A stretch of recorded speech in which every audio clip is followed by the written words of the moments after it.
we are rewarding.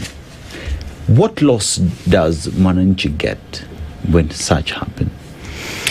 I'm going to answer your question, Dennis, about the loss that Mwananchi gets, but I need to throw a spanner in the works around the question that Kamanya has asked. And Orogu has mentioned that there are political considerations in making these appointments.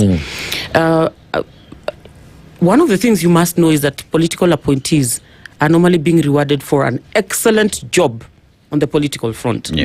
They're being rewarded for being excellent mobilizers, being the person who holds fort on the ground, being the person who makes the candidate look like they have support in certain areas. So you have a CS for health because he makes the president look like he has support from Northeastern Province, and that he's able to mobilize a certain constituency in this country to vote for the president.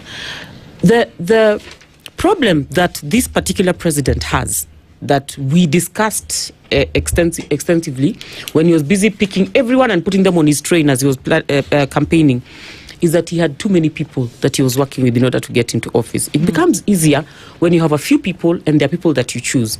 When you don't have people and you have to pick anybody and anyone to legitimize yourself, one of the troubles that you're going to have is having people that are waiting for appointments anywhere because they need to reward themselves.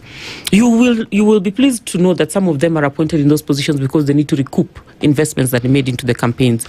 So balancing the political dynamic and the public interest dynamic is a bit complex, but it's something that must be done by every government official. Which brings me to what Dennis has said. These are businessmen. In their businesses, they promote the people who are qualified for the assignment that they're qualified for.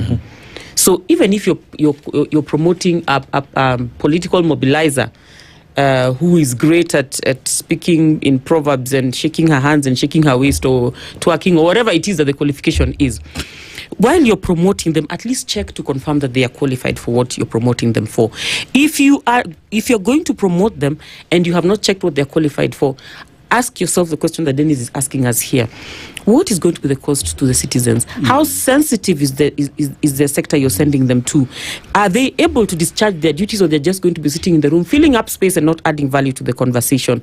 Sometimes they may be extremely qualified for the assignment because they went to school for it, but then they have no ideas on how to improve the services in that space. I'm talking Ministry of Education, though, that you have people who are extremely qualified, actually 2 consecutively, and they do nothing useful for the education sector. And then you wonder, you have people like Matiang'i, who sat in that department and was able to transform things. How do you, first of all, check that people are also passionate about what you've appointed them for? How do you check for serendipity, people who will walk into those departments and do what they need to do without needing supervision from you? And people who even demonstrated during your campaign that they had great ideas. I think it is extremely, extremely foolish to pick individuals who are not qualified and insist that you're going to appoint them in positions they will do nothing for. And it is extremely costly to the citizen, because every time these kinds of appointments are quashed, money has been lost. They've earned from those positions.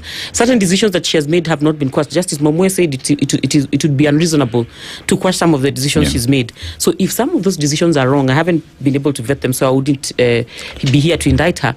It basically means we have to stand with them. If they're going to cost us, Kenyans will pay.